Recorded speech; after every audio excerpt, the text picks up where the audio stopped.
नमस्कार नमस्कार दोस्तों, स्वागत है आपका बिल्ड में। बिल्ड टोनी फैडल ने बिल्ड किया है। क्या चीज़ बिल्ड किया? IPhone, iPod, thermostat. बट ये तीनों तो सबसे बड़ी चीज़ है। इसके अलावा फर्स्ट आईफोन का डिजाइन उसी का था। आईफोन का डिज़ाइन उसने बनाया था। आज जो मैं वीडियो बनाने वाला हूँ, इस पे एक रिक्वेस्ट है, एक धमकी है, एक ताना है, जो कुछ भी मान लीजिए।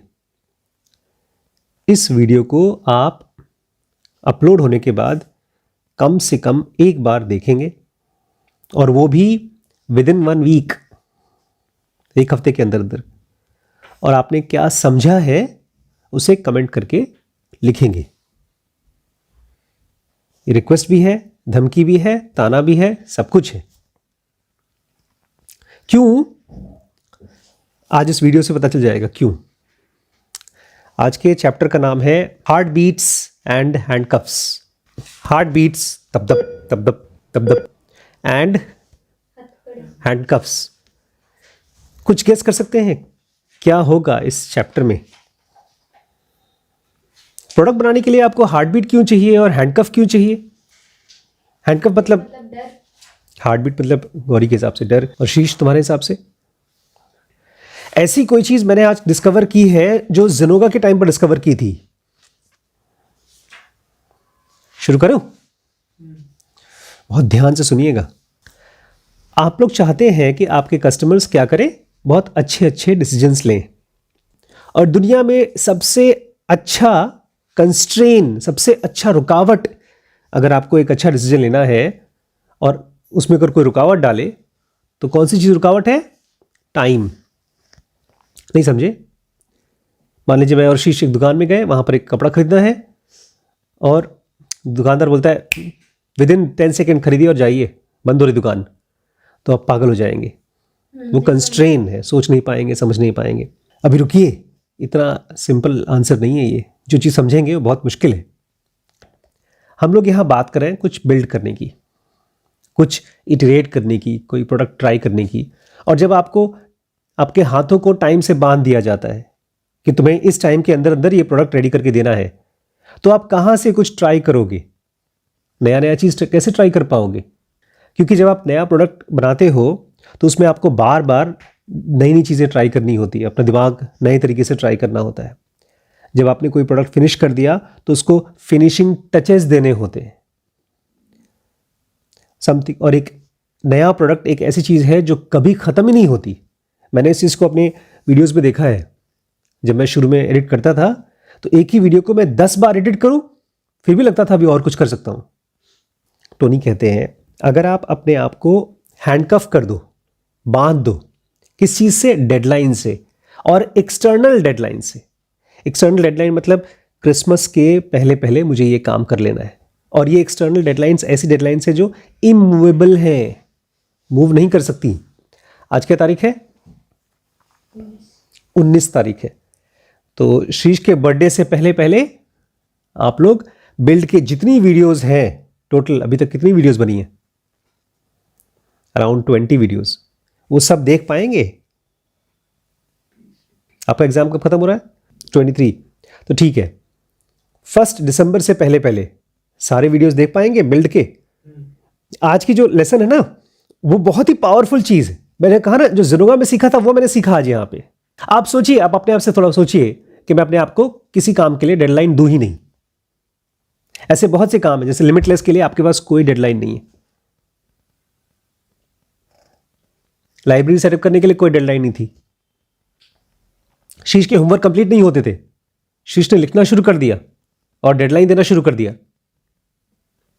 अगर डेडलाइन नहीं देते हैं तो आप काम नहीं शुरू करेंगे। इसी को नाम देते हैं हार्ट बीट, टपटक टपटक। एक बहुत नई चीज़ मुझे पता चली। मेरे एक दोस्त जिसका ईयर ऑन ईयर ग्रोथ होती जा रही है बिजनेस में, वो हर साल एक कॉन्फ्रेंस करता है, हर साल। और वो टोटल कैलकुलेट करते हैं। मैं हर साल नहीं करता हूँ। हार्ट बीट मतलब अभी हार्ट बीट हुई, फिर बीट हुई, फिर बीट हुई। एक बार कोई इवेंट कर दिया, जैसे मैंने दिल्ली में इवेंट किया था, पता नहीं कब, लेकिन हार्ट बीट नहीं थी वो। वो सिंगल इवेंट था। वो तो लखनऊ में किया था, फिर एक दिल्ली में किया, एक बॉम्बे में किया, बात खत्म। यहां पर बात हो रही है heart beats and handcuffs.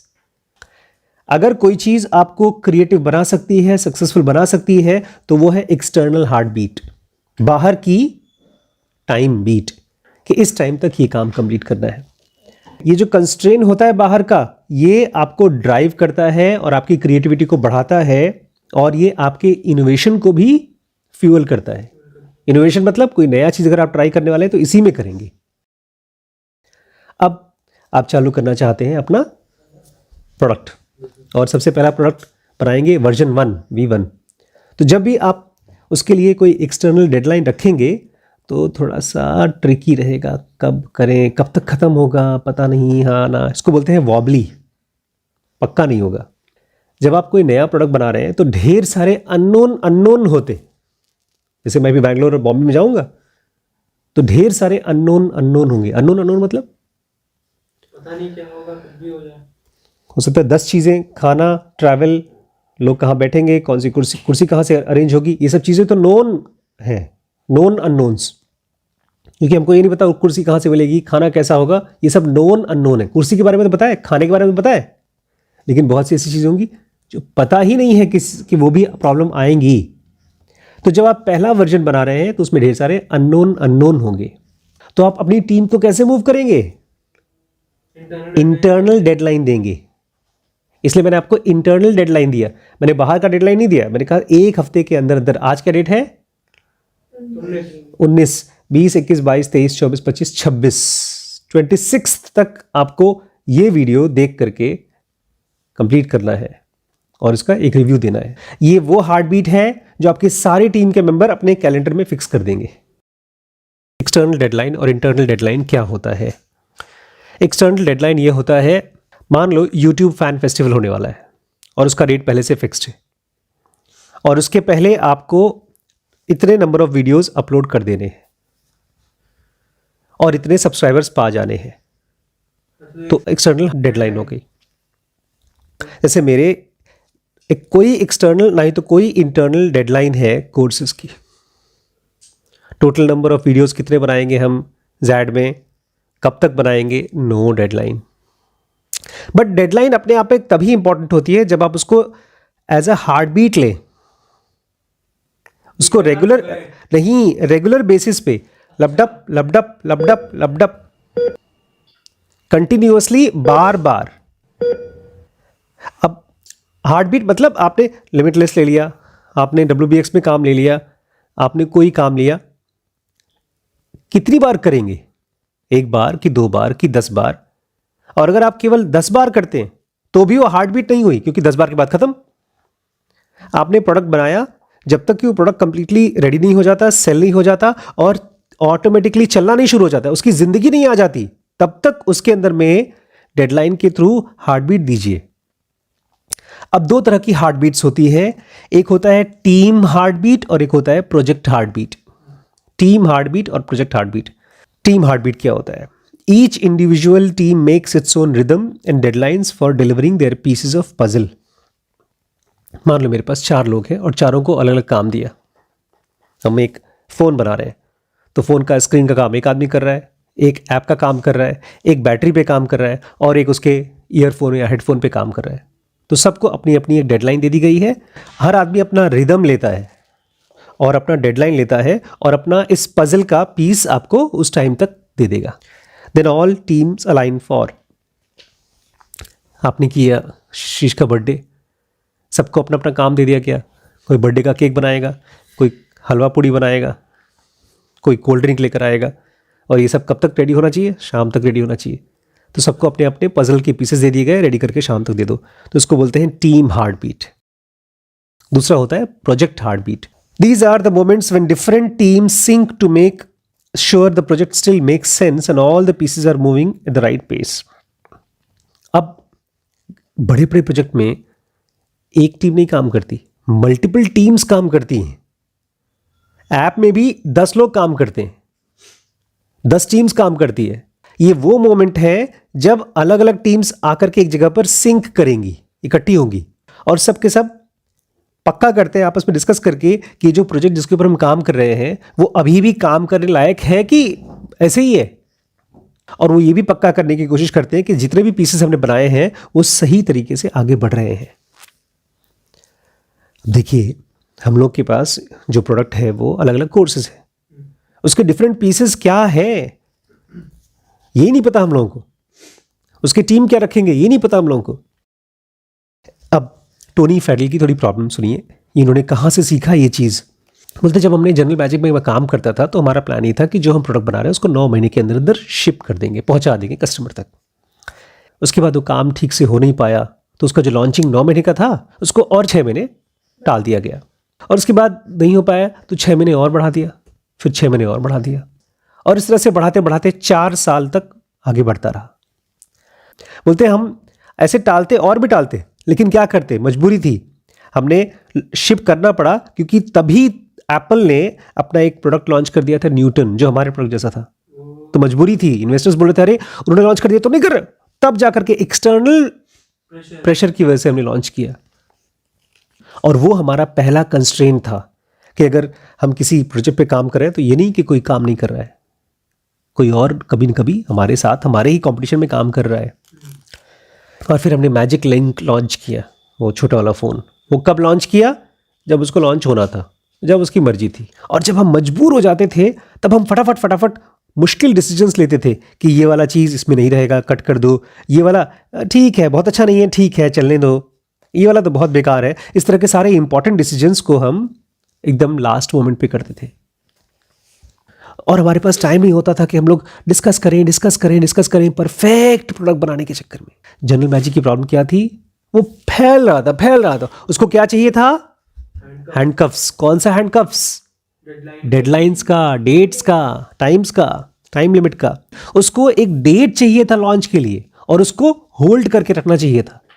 Bombay और बैंगलोर का प्रोग्राम मैंने पहले डेट फिक्स किया, फ्लाइट बुक कर दी, नॉन कैंसिलेबल फ्लाइट। लेकिन ये प्रॉब्लम हमेशा कब होती है? वर्जन 1 में। एक बार आपका वर्जन 1 रेडी हो गया तब चीज़ें बहुत बदल जाती हैं, क्योंकि वर्जन 1 में क्या होता है, आप लॉन्च कब करोगे, आपके पास कोई कस्टमर नहीं है, और आपने अभी तक दुनिया को भी नहीं बताया कि हम लोग किसी चीज़ पे काम कर रहे हैं, तो टलने दो ना, ऐसा होता है। ये बहुत आसान होता है कि यार किसी को पता नहीं, और थोड़ा सा काम कर लेते हैं, 1 महीने और, 2 महीने और, 4 महीने और, टलता रहता है। तो आपको अपने आप को फोर्स करना होगा टालने से। आपको एक डेडलाइन बनाना होगा और अपने आप को उससे हैंडकफ में बांधना होगा। और जब आईफोन बना रहे थे, जो फर्स्ट वर्जन हम निकालने वाले थे, उसके लिए क्या टाइम दिया? 10 हफ्ते। 10 हफ्ते में हम 0 से लेकर आईफोन रेडी कर देंगे। पहला वर्जन बना रहे थे तो 10 हफ्ते में हमको देखना था क्या हम इसको बना पाएंगे, क्या वो काम करेगा। हम 10 हफ्ते में ये जानना चाहते थे मिनिमल वर्जन, जो बेसिकली काम करे, जो हम बना रहे हैं मिनिमल वर्जन, परफेक्ट नहीं, मिनिमल वर्जन। तो हमारा सबसे पहला कॉन्सेप्ट क्या था? एक तरफ आईपॉड जिसमें गाना सुनते हैं और उसके साथ फोन ऐड कर देंगे, बस उसमें हम क्लिक व्हील बचा के रखेंगे आईपॉड का, और बाकी सब चेंज कर देंगे। क्लिक व्हील मतलब ये वाला, ये क्लिक व्हील है गोल वाला। तो क्लिक व्हील वही है जिसमें कि आप गोल गोल घुमा सकते हैं, डायल कर सकते हैं। तो जो सबसे पहली हाइपोथेसिस वो ये थी कि हम आईपॉड का दुनिया में फेमस हो गया था, एप्पल का आईपॉड सबसे खूबसूरत चीज़ है। मुझे याद है बाहर से मैं देखता था, छोटा सा वाइट कलर का, ऐसा लगता था कोई मैजिकल चीज़ रखी हुई है, उसमें से गाना आता है, आवाज़ आती है। तो हम लोग ये सोच रहे थे हम वही डिज़ाइन को थोड़ा बड़े वर्जन में बेच पाएंगे आईफोन के नाम से। वो हाइपोथेसिस हमारी गलत प्रूफ हो गई। क्यों? हमने फिर रीसेट किया कि यार ये डिज़ाइन नहीं काम कर रहा है, फिर से शुरू करते हैं वर्जन 1 पे ही। तो हमने फिर से स्क्रैच से चालू किया, थोड़ा बहुत तो काम कर लिया था। अब हमने कितना टाइम दिया अपने आप को? 5 महीना। पहले 2.5 महीने दिया था। तो सेकेंड वर्जन जो हमने ट्राई किया था वो ये था कि उसका इंडस्ट्रियल डिज़ाइन होगा मिनी आईपॉड की तरह, और उसका स्क्रीन में वो क्लिक व्हील नहीं रहेगा, पूरा हट जाएगा, जैसा कि आजकल हम लोग देखते हैं आईफोन, तकरीबन वैसा। इसमें आसान नहीं था, उसमें हमको कुछ प्रॉब्लम्स आई थी, नई प्रॉब्लम्स, और हमने इसकी इंजीनियरिंग भी ठीक नहीं किया था अभी तक। काफ़ी दिक्कतें आ रही थी इसमें। क्या क्या प्रॉब्लम था? एक इसका एंटीना में प्रॉब्लम था। आप देखेंगे पुराने वर्जन जो फ़ोन के आते थे उसमें साइड में से एक एंटीना निकलता था। वो नहीं चाहता था स्टीव जॉब्स, मुझे नहीं चाहिए, शक्ल एकदम खूबसूरत लगना चाहिए। आदमियों के सर पे देखा एंटीना? हम सबके ब्रेन में एंटीना है, लेकिन अंदर है, हम रिसीव करते हैं, देते हैं, लेकिन दिखता नहीं। अभी भी बहुत सी कार्स में लगा रहता है। तो प्रॉब्लम किस में थी? एंटीना में थी, जीपीएस में था, कैमरा में था और थर्मल में, वो गर्म बहुत जल्दी हो जा रहा था। बोलते हमने पहले कभी मोबाइल फ़ोन ही नहीं बनाया था, और ये तो छोड़ो, ये तो मोबाइल फ़ोन नहीं था, ये तो स्मार्टफोन था। और जो कुछ भी हमने ढेर सारे एजम्पशंस किए थे वो सब गलत थे। और फिर से हमने रीसेट किया, फिर से स्टार्ट किया। ये थर्ड वर्जन में हम लोगों को सारी प्रॉब्लम्स वाली चीज़ें पता चली और हमको ये पता चला कि हाँ, हम लोग वर्जन 1 बना पाएंगे। लेकिन अगर हमने पहले दोनों के साथ जो हार्ड डेडलाइन दिया था वो नहीं देते तो जनरल मैजिक की तरह अरे और कर लो और कर लो और कर लो चलता रहता। अगर हमने अपने आप को कट करके फिर से स्टार्ट नहीं किया था, कट कर तो पहले ही वर्जन में हम अटके रहते। हमने अपने ऊपर ढेर सारे कंस्ट्रेंट्स डाले, रुकावटें डाली जितनी डाल सकते थे। हमने अपने आप से कहा बहुत ज़्यादा पैसा नहीं खर्च करेंगे, बहुत ज़्यादा टाइम नहीं खर्च करेंगे और बहुत ज़्यादा लोग भी इस पर काम नहीं करेंगे, क्योंकि उस समय एप्पल बहुत बड़ी कंपनी थी, उनके पास हज़ारों एम्प्लॉयज़ थे, वो चाहते तो ढेर सारे लोगों को एम्प्लॉय कर देते। और ये आखिरी वाला पॉइंट, ढेर सारे लोगों को इन्वॉल्व करना, ये बहुत इंपॉर्टेंट है। मतलब नहीं करना है। जब आपके पास पैसे होते हैं ना तो आप सोचते हैं पैसे से सॉल्व कर लो, और वो नहीं होता है। आपके पास अगर पैसे हैं तो लोगों को इकट्ठा कर लो, हायर कर लो, ये मत करो। अगर आपको कोई कॉन्सेप्ट का स्टेज है तो 10 या 10 के अंदर अंदर लोगों से आप अपना काम कर सकते हो। कॉन्सेप्ट के स्टेज पे, ग्रोथ के स्टेज पे नहीं। आपको एक आइडिया है, आइडिया को, एक कॉन्सेप्ट को क्रिएट करना है। पता है क्या होगा? आप बोलते हो यार नहीं यार, ज़्यादा लोगों से काम कराओ, तो क्या होगा? एक डिज़ाइन बनाया, डिज़ाइन सही है कि नहीं, चलो भाई वोटिंग करो। 4 लोग बोल रहे हैं हाँ, 10 लोग बोल रहे हैं नहीं, 20 लोग बोल रहे हैं नहीं, वोटिंग करो। तो जो कुछ भी आप कंसेंसस लोगे वो खाली बातचीत में चलता जाएगा। छोटी सी टीम है तो आराम से सबके सब देख लेंगे, तुरंत तुरंत हाँ या ना बोल देंगे। 100 लोगों की टीम है, सब इकट्ठा ही नहीं होंगे एक जगह पर। जब हमारा पहला वर्जन रेडी हो गया तब जाकर के हमने 800 लोगों को उसके ऊपर काम पे लगाया। लेकिन थोड़ा इमेजिन करिए, शुरू से ही अगर 800 लोग हमारे साथ काम करते तो क्या होता? हम लोग एक वर्जन को रोकते और रीस्टार्ट करते तो क्या होता? अरे ऐसे कैसे हो सकता है, हमने इतने दिन से मेहनत करके ये क्रिएट किया है, उसको कैसे कैंसिल कर सकते हो, ये मेरा प्रोजेक्ट है, होना ही चाहिए। ऐसे ढेर सारे लोग अपनी अपनी जिन्होंने अपना काम किया है उसको बचाने की कोशिश करते, रोकने की कोशिश करते, और यही चीज़ आपको फिर से काट करके फिर से करना था शुरू। पूरा कमोशन हो जाता, भगदड़ मच जाती, लड़ाई हो जाती। तब हम लोग फ़ोन नहीं बना रहे होते, खाली लोगों को कन्विंस कर रहे होते, अरे नहीं नहीं यार तुम्हारी प्रॉब्लम सही कह रहे हो, तुम ठीक है, ये ठीक है, नहीं लड़ाई मत करो, यही चलता रहता। बस लोगों को सिंक कर रहे होते, उनके पागलपन को ठीक कर रहे होते। इसलिए जब मैं देखता हूँ आप लोग मेरे साथ नहीं है ना, तो बोलता भाग जाओ यहाँ से, मैं अकेले ही कर लूँगा। या तो सिंक पे रहो या जाओ। तो समरी क्या है? अपने प्रोजेक्ट को छोटा रखो, जितना छोटा हो सकते हो उतने छोटे टीम से काम चलाओ शुरू में। और इसी के साथ साथ बहुत पैसे भी मत खर्च करो पहले वाले वर्जन में। जब लोगों के पास ढेर सारा बजट आता है तो पता है क्या करते हैं वो लोग? हम लोगों के साथ हुआ है, हमने बजट बनाया था 2 लाख रुपए, गए थे हल्द्वानी में जाकर हमने कैमरे खरीद लिए। कौन सा खरीदा? एक गोप्रो खरीद लिया, एक गिम्बल खरीद लिया, माइक खरीद लिया, फुजी फिल्म खरीद लिया। जब आपका बजट होता है, कंस्ट्रेन नहीं दिया बजट को हमने। जब आपके पास ज़्यादा पैसे होते हैं लोग ओवर डिज़ाइन करते हैं और ओवर थिंक करते हैं, और इसकी वजह से आप हवाई जहाज को रनवे पे घुमाते रहते हैं। अभी रुको, उड़ेगा उड़ेगा उड़ेगा, 2 दिन हो गया, अभी उड़ेगा रनवे। हवाई जहाज को उड़ना होता है ना, लेकिन बहुत पैसे हैं, रनवे बहुत लंबा है, तो आप चलाते रहते, उड़ता ही नहीं है प्लेन आपका, और उस चक्कर में आपकी हार्ट बीट स्लो हो जाती है। आज पहला वर्जन बन रहा है और दूसरा वर्जन आएगा ना, आएगा 6 महीने और 6 महीने और साल भर। जनरल मैजिक में हुआ इसके साथ यार, 4 साल तक कोई प्रोजेक्ट डिले हो गया। अब लास्ट में आज की समरी, कोई भी अगर नया प्रोजेक्ट ले रहे हैं तो उसको 18 महीने से लेकर 24 महीने में ज़्यादा नहीं लगना चाहिए अगर आप शिप करना चाहते हैं उसको। सबसे अच्छा जो टाइम पीरियड है वो स्वीट स्पॉट 9 से 18 महीने है। नंबर ऑफ वीडियोस कैसे बनाएंगे, उसको लॉन्चिंग करेंगे, उसके एड्स कैसे करेंगे, उसका पैम्पलेट कैसा होगा, उसकी लाइव सेशंस होगी तो कब होंगी, ये सब बैठ करके डिसाइड करना चाहिए हम लोग को हर एक कोर्स के बारे में। AI देखो चालू हुआ, ख़त्म ही नहीं हुआ। VC चालू किया, छोड़ दिया बीच में, कोई डेडलाइन नहीं, कितने नंबर ऑफ वीडियोस होने चाहिए, वो सब कुछ डिज़ाइन बात करना पड़ेगा ना।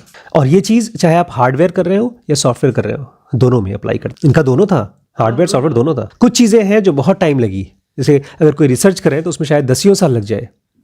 तो मान लीजिए अगर आप कोई रिसर्च कर रहे हैं तो भी आप पक्का करिए कि कम से कम आप सही चीज पर है कि नहीं, राइट प्रोडक्ट पे ही है कि कहीं और ही ड्रिफ्ट हो गए। आप अपने आप से बार बार पूछते रहो कि मेरा राइट क्वेश्चन क्या है, मेरा वाई क्या है, वाई क्या है, वाई क्या है। हर एक प्रोजेक्ट को क्या चाहिए होता है? Heart beat. Heart beat. वो मिलती है डेडलाइन से। वो मिलती है डेडलाइन से। It's a magical insight friends, magical insight. जो प्रोजेक्ट पहले मरा हुआ था, प्लुप प्लुप प्लुप प्लुप प्लुप प्लुप जिंदा हो जाता है। एक तरह से एक डेड बॉडी आपने उसको शॉक देकर के जिंदा कर दिया। Heart beat and handcuffs. Deadline से अपने आप को हैंडकफ करिए। हार्ट बीट तो हार्ट बीट होती है, जो शॉक देते हैं वो हार्ट को बीट कराने के लिए देते हैं। तो कुछ समझ में आया दोस्तों? Heart beat and handcuffs. अगर अपने आप को डेडलाइन नहीं देते हैं तो गए। और अपने प्रोजेक्ट को हार्ट बीट नहीं देते हैं तो प्रोजेक्ट नहीं रह जाएगा, खत्म हो जाएगा। Thank you.